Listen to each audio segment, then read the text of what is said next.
સુરતના ગોડાદરા ખાતે આવેલી હોટલમાં રોકાયેલા કિરણ હોસ્પિટલના ડોક્ટરે ડાબા હાથે ઇન્જેક્શન મારી આપઘાત કરી લીધો છે.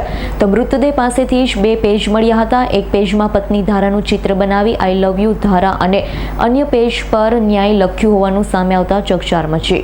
સુરતના ગોડાદરા વિસ્તારમાં આવેલી એક હોટલના રૂમમાં સુસાઇડ નોટ લખી ડોક્ટરે પોતાની જાતને ઇન્જેક્શન મારી આપઘાત કર્યો હોવાની ઘટના સામે આવી છે. હોટલમાં ડોક્ટર ભાવેશ રાહુલ કવાડે એક દિવસનું રોકાણ કર્યું, જો કે ચેકઆઉટ ન કરતા અને હોટલ સંચાલકને શંકા જતા પોલીસને જાણ કરી. પોલીસ દ્વારા દરવાજો ખોલતા ડોક્ટર ભાવેશ રાહુલ કવાડ મૃત હાલતમાં મળી આવ્યો. હાલ તો આપઘાત અંગેનું કોઈ કારણ જાણવા મળ્યું નથી, પરંતુ એક નોટ મળી આવી હતી, જેમાં એક પેજ પર પત્ની ધારાનું ચિત્ર બનાવી આઈ લવ ધારા લખ્યું હતું.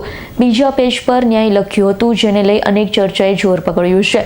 બીજી તરફ આ મામલે ગોડાદરા પોલીસ દ્વારા વધુ તપાસ હાથ ધરવામાં આવી છે.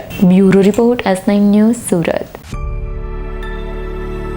અમારી તમામ માહિતીથી અપડેટ રહેવા માટે જોડાયેલા રહો S9 ન્યૂઝ સાથે.